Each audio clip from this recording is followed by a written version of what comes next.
Vous êtes sur Autour du monde et on visite la Grèce.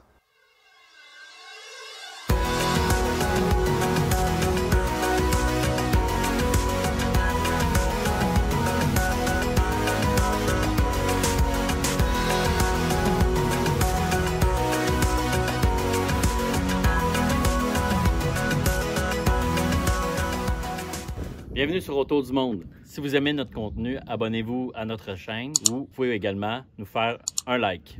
Dans ce nouvel épisode d'Autour du monde en Grèce, nous visiterons la ville antique de Mystra, le site de Mécène et la fameuse Olympie. Nous partons tôt le matin de Tolo, puisque nous aurons beaucoup de route à faire aujourd'hui. Un total de 456 km pour voir 3 sites majeurs du Péloponnèse. Notre premier arrêt sera une visite des ruines de l'ancienne ville de Mystra. De Tolo, il s'agit d'un parcours de 158 km qui prend environ 2h10. La route est par ailleurs splendide, comme vous pouvez le voir sur ces images, et à l'exception du dernier tronçon, nous roulons toujours sur des autoroutes en excellentes conditions. Droite un peu. Oh, c'est bon, c'est bon.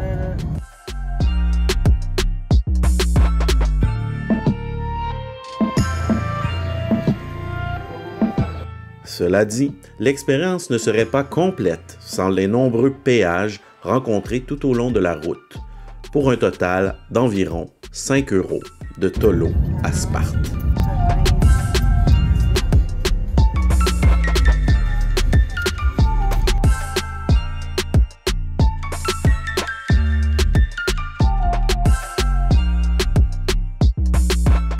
Même si nous n'y arrêtons pas, nous devons tout de même passer par la ville moderne de Sparte pour se rendre au site. C'est qu'il ne reste malheureusement plus grand-chose de l'ancienne rivale d'Athènes.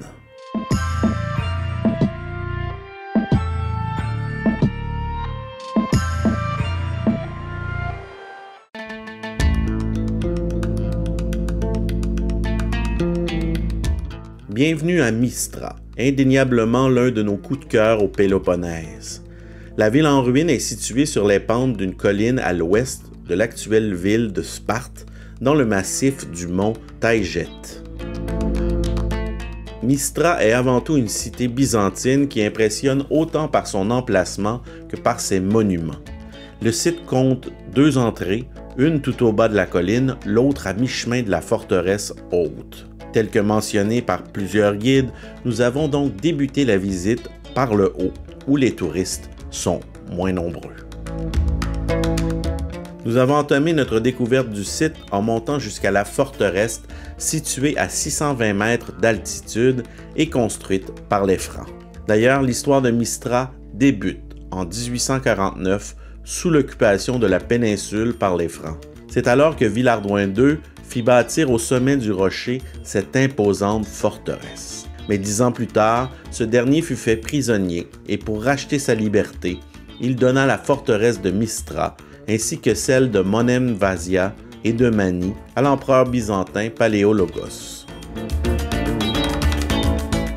Pour la petite histoire, on dit que pendant presque 2 siècles, Mystra fut une cité influente et marquée par une forte dynamique politique, sociale et culturelle.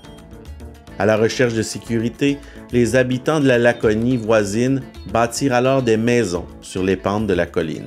La ville, qui porta le nom de Kora, fut ainsi protégée par les remparts de la forteresse. De nouvelles maisons furent ensuite construites en dehors des murs, qui constituèrent bientôt Kato Kora, la basse ville.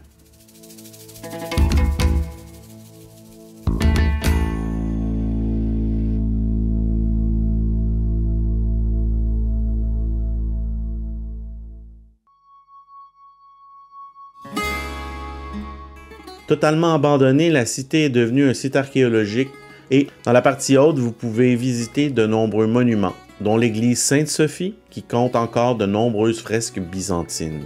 Non loin, l'église Saint-Nicolas renferme également de magnifiques fresques. Malheureusement, lors de notre passage, le palais du despote était en rénovation. C'est toujours grandiose de marcher à travers les ruines de cette ville qui a déjà compté jusqu'à 20 000 habitants et qui est inhabité depuis 1825.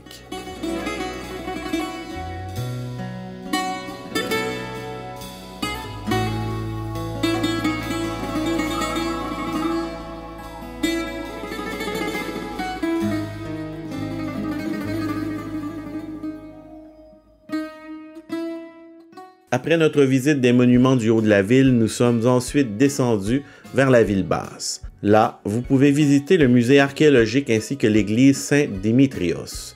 Non loin se trouve également l'église de l'Annonciation et celle de Saint-Théodore. Si vous avez du temps, vous pouvez pratiquement demeurer une journée entière pour découvrir les multiples monuments de cette cité déserte où l'art byzantin connut son paroxysme.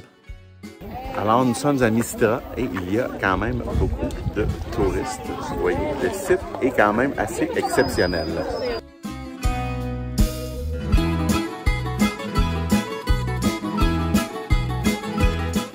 Il est à noter que la ville lutta activement pour l'indépendance de la Grèce en 1822 et qu'elle fut désertée en 1825 après avoir été incendiée et rasée par les Ottomans d'Ibrahim Pacha.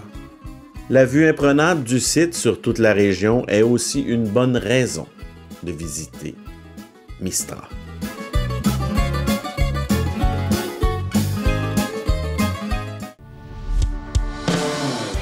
Après notre arrêt d'environ une demi-journée à Mistra, nous poursuivons notre route vers l'ouest en direction de la cité antique de Mécène, un trajet de 95 km.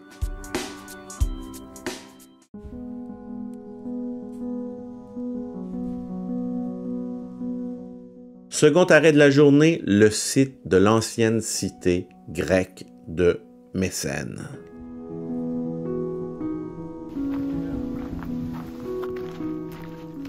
Le site est spectaculaire puisqu'il a la double attrait d'être parmi les cités les plus excitantes et complètes jamais découvertes, ainsi que d'être l'une des plus magnifiquement situées. On doit à des archéologues français la redécouverte du site vers 1829, site qui est toujours l'objet de fouilles à l'heure actuelle. Aujourd'hui, les ruines, situées au contrebas du village moderne, se classent parmi les vestiges les plus importants de la Grèce antique.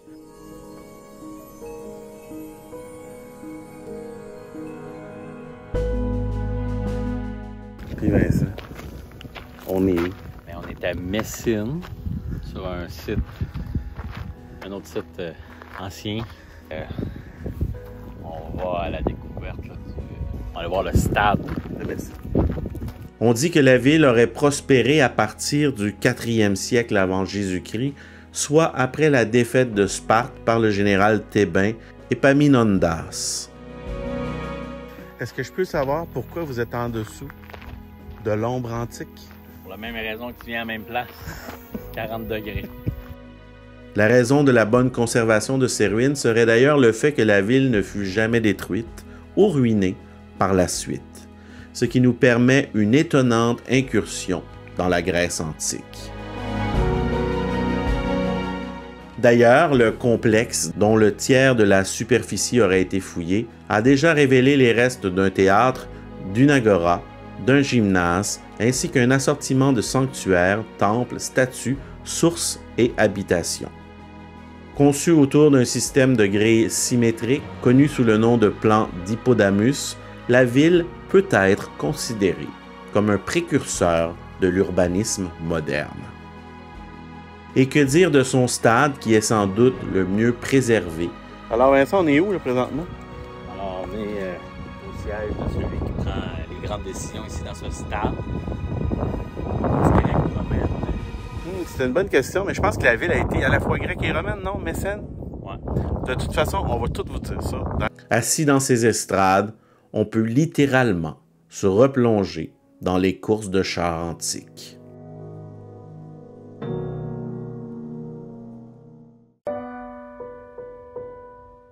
Si elle ne fut pas romaine, mais toujours grecque, mentionnons que la capitale de la Messénie obtint le statut de cité libre et garda une importance certaine du temps de l'Empire romain. les restes d'une basilique montrent encore une colonie dans la haute période byzantine. Cela dit, en sortant du site, ne manquez pas les fortifications monumentales de cette ville qui est un incontournable de toute visite en Grèce, même lorsqu'il fait 35 degrés.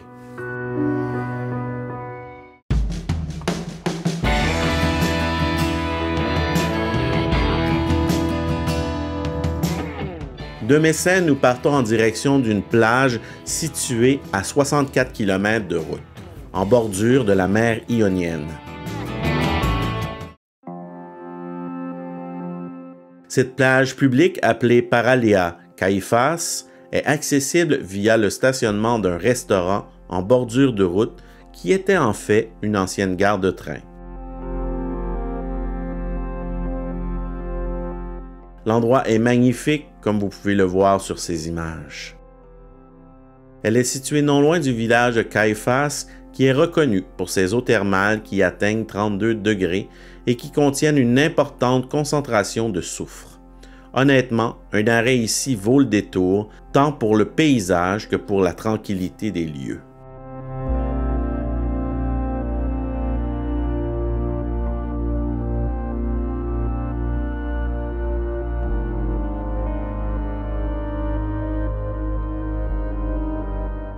Nous quittons la plage en fin d'après-midi en direction d'Olympie, un trajet d'une trentaine de minutes. On ne vous le dira jamais assez, autant Olympie est un détour obligé de tout séjour en Grèce, autant le site est surévalué. Allô? Yes. Si ce n'était de l'existence des Jeux olympiques modernes, bien peu de gens s'arrêterait ici tellement le site est décevant. Ne reste à peu près rien de la cité qui donna jadis ses lettres de noblesse aux compétitions sportives. Vous pouvez d'ailleurs aisément visiter le site en moins de 2 heures.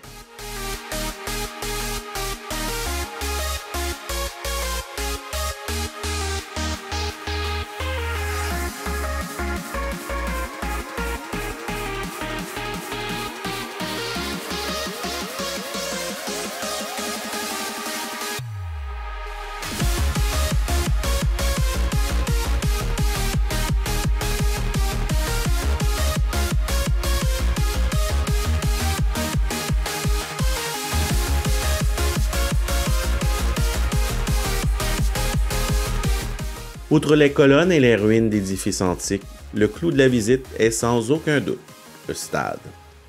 Faites comme la plupart des touristes et prenez-y le départ de votre 100 mètres personnel.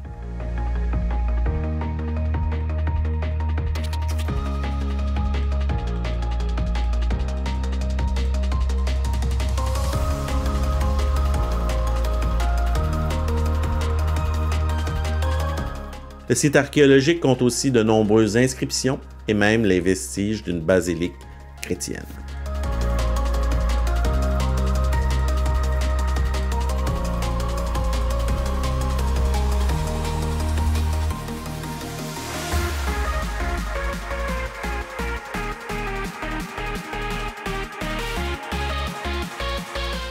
Cela dit, la ville moderne d'Olympie, en raison de la présence de nombreux touristes, est un bon endroit pour se loger et se restaurer. Nous y avons d'ailleurs eu notre premier repas 100% grec.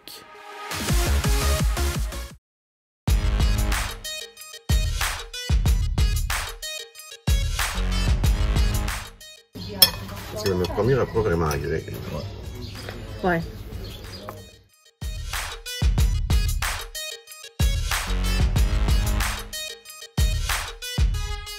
Quant à nous, nous avons décidé de faire encore près de 2 heures de route et de dormir dans la ville de Patras. Merci d'avoir écouté ce nouvel épisode d'Autour du monde en Grèce. Dans le prochain épisode, nous partirons de Patras à la découverte de la ville de Delphes. Ensuite, nous partirons vers la ville d'Athènes.